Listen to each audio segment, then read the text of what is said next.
Oh Lord, another Disney fencing scene. Alright, let's get into it. Others of you owe the janitor a letter of apology. Our next unit features a sport that relies more on brains than brawn. Tomorrow, we fence. That's right, I got a sword now, Harold. Remember, never ever let your guard down, because you could be stabbed in the back at any time. Robbie Ross, front and center. Okay, who wants to make a Ravi kebab? On guard. Oh no!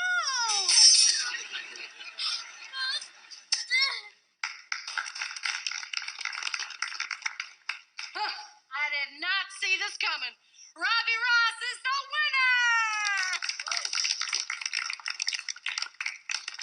I won? I don't think I really have to say why this is ridiculous, but to be honest, there's not really a whole lot of actual fencing in this. They don't even really try. That being said, there actually is a fairly realistic part of what's going on here, which you see every now and then in classes held like this. The fencers have all the protective gear that they need, what is considered the bare minimum to actually face an opponent, even in drills, but they don't have the full uniform. This is pretty realistic. A lot of places like these classes offer the basic protective equipment that you would need to actually face against someone, but they don't offer the whole thing because that's just kind of a waste of money if you don't really need it. But this does look like a very typical run of the mill beginner fencing course.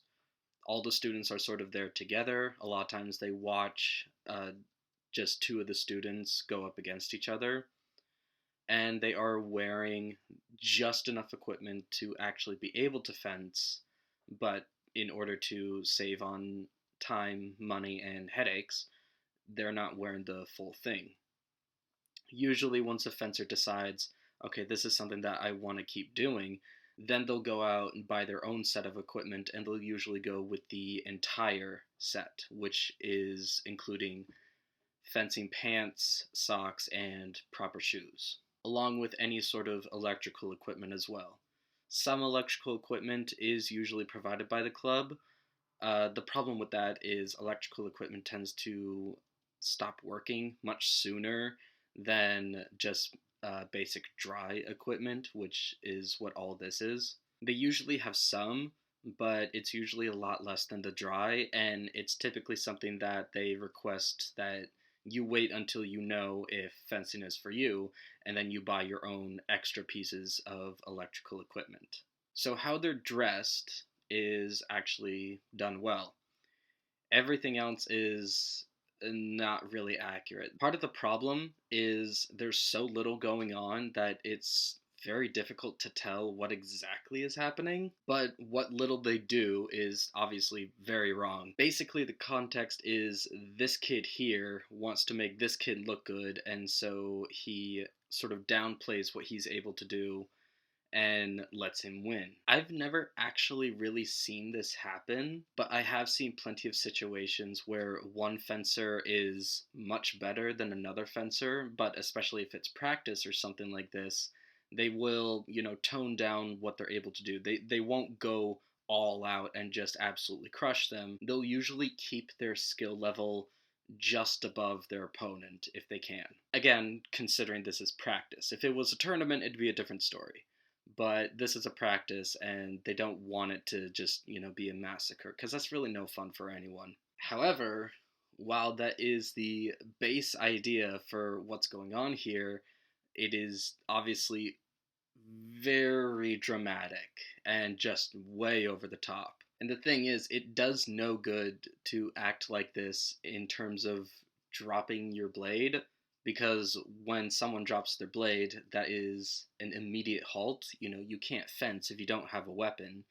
So if you drop your blade, whether by accident or on purpose, then that immediately halts the action, and whatever happened afterwards is completely stopped. There are a few cases where the ref will call halt, but if something was performed correctly and depending on what the action was and basically just the whole situation, it is possible for something that started before the halt and ended after the halt can still be counted. This is not one of them. Dropping the blade is an immediate halt, and anything that happens after is not counted. So, dropping it to make your opponent look good, it does nothing because you would have to stop. And so, even if you were trying to make your opponent look good, dropping your blade just stops everything, so they wouldn't even get a chance. And I think a lot of this scene was cut because the coach here says that this guy won, but they literally went to one touch, which shouldn't have even been valid, even in a practice environment. Unfortunately, I can't really say what else might have happened. So we're kind of dealing with the lack of information here, but so far, they have a few things right from what you'd expect to see from a beginning fencing class, but most everything else is wrong so far.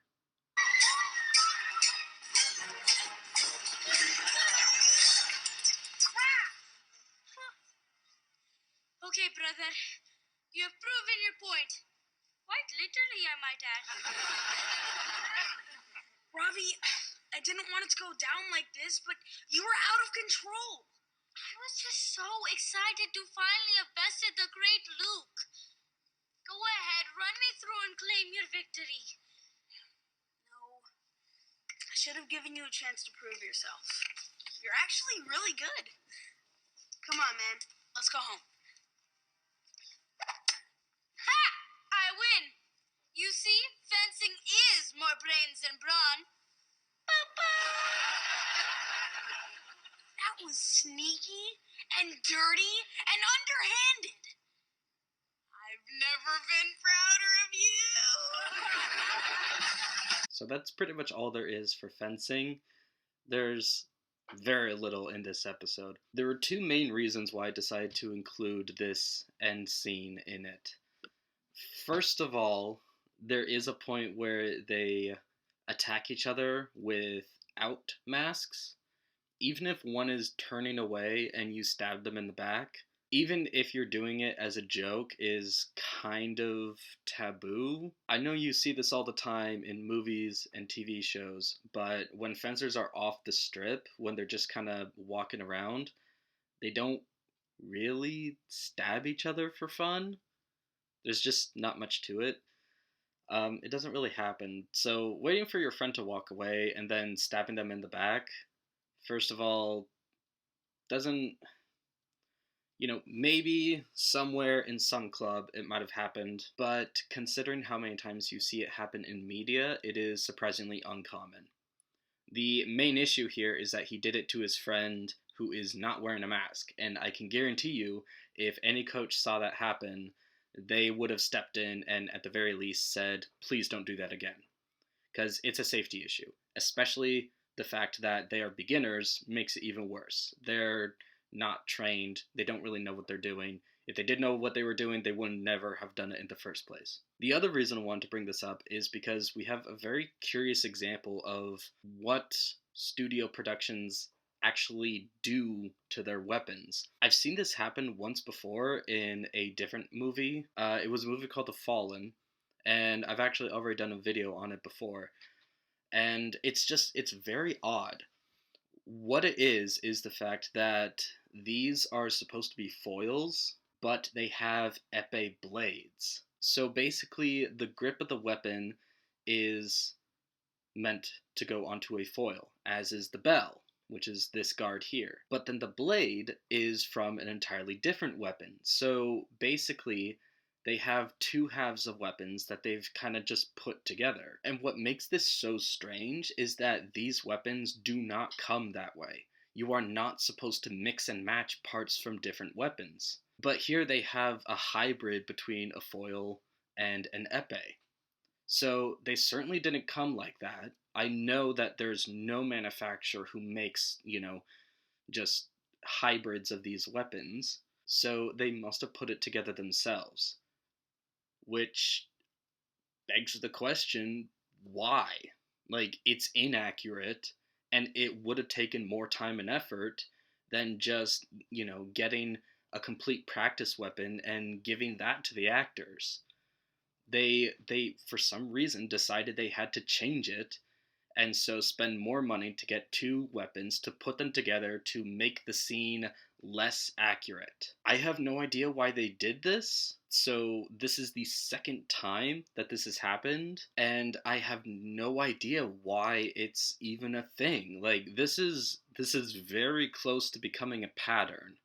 Fortunately, most media that depicts fencing doesn't do this, but even seeing it once is weird enough. But now I've seen it twice, and I have absolutely no idea why it's a thing.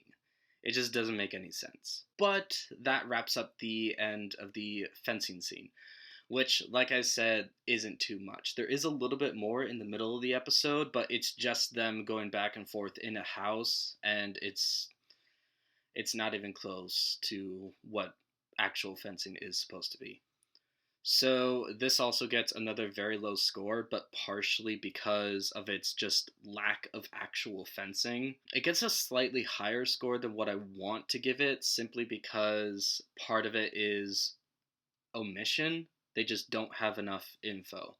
So I would say, with that in mind, it gets a 1.5 out of 10. Yeah, not a very high score. They have barely anything there, and almost everything that they do have is incorrectly done or overly dramatic and over the top. So, that's the end of that. I hope you enjoyed it, and I will see you next week. Bye.